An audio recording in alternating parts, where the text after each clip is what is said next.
We're very glad that both Kate and I were able to give evidence today in our libel trial. This has now been going on for over 5 years, and we hope that we'll get justice for Madeleine and the rest of our family very soon. Thank you. I'm happy to take some questions.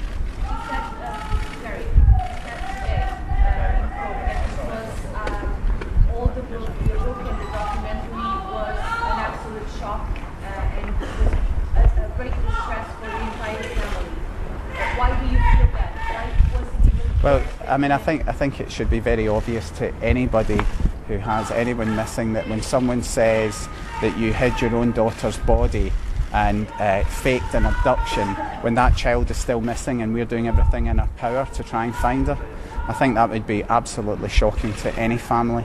You talked about, Jerry, the effect, both of you, that this had, particularly in one incident on Sean, your youngest child. Can you just tell us what that episode was? Sure. So the first things to say is, I also said in court, Sean and Emily are doing really, really well, but obviously they're not immune to the media. They hear things, they go to school, they hear the radio, they hear the theories, and Sean has obviously asked Kate explicitly, why did Mr. Amaral say you hid Madeleine? So we will have to deal with that, and obviously we are doing everything in our power, and we hope that the current investigation being run with the Metropolitan Police and the PJ does lead to a real breakthrough. That's our goal, is to find Madeleine. But until that day, till we find Madeleine and know who is responsible for taking her, we will have to worry about these questions for the twins as they get older. Do you feel you've said enough today to undo the damage that you feel Mr. Amaral's book has done? There's no doubt the damage done is being severe. I mean, we've got people here screaming things, and if that is representative of what people in this country and other countries think, then we're fighting a losing battle. I hope it's not. This action was all about challenging these assertions, which have gone more or less unchallenged, and legal action for us is always a last resort, but we were pushed to the point where something had to change, and the documentary, which was even worse than the book, was that breaking point, and we are here. What do you comment on the latest steps on the investigation in Alberta? Well, I mean, we can't comment on any specific details, but what we are more than happy to say is we're really, really pleased that there is active investigation going on, and it's taken a long time. The Met have been reviewing things for 3 years.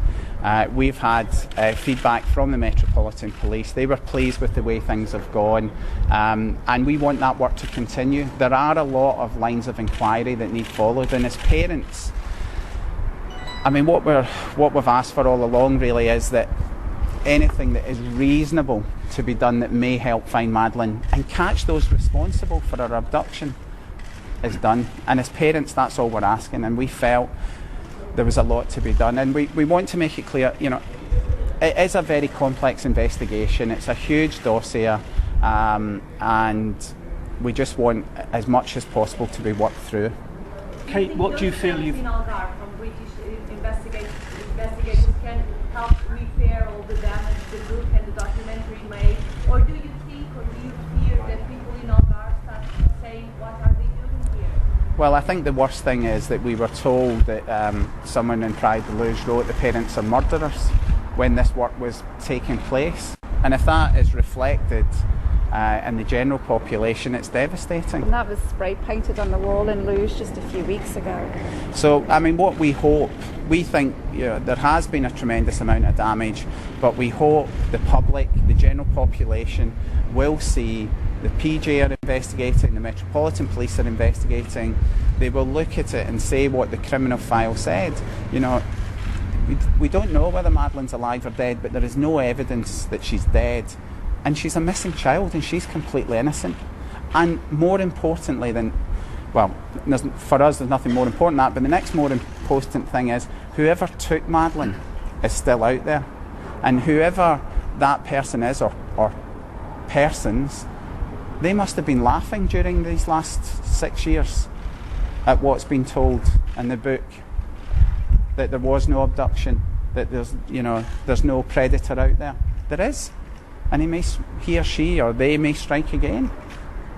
And you know, there's an unsolved serious crime, and there's a series of other crimes against children which have come to light, who've been on holiday. So, you know, at the very least, these people need to be brought to justice. We can't undo all the damage that's been done by Mr. Amar's briefing documentary. There's been too much damage, but we can make a difference, and it's never too late for someone to come forward with the key information. And if this action helps us to reach that step, then it's a positive thing, and that's what we're aiming for. We obviously never thought 7 years down the line that we would be in this situation, and you know, of not knowing whether your child's alive or dead and is missing. But we do still have hope, because, especially because of all the other cases of children and young women who've been taken and kept for long periods of time. And there is one thing that when I went to Washington very early on and went to the National Centre for Missing and Exploited Children, their chief executive said to me, the younger the child is when they're taken, the more likely they're being taken to be kept. So we don't know the circumstances by which Madeleine was taken. We know it could be an awful outcome, but there's no evidence to support that, and what we've got to do is find her and find those responsible. Thank you.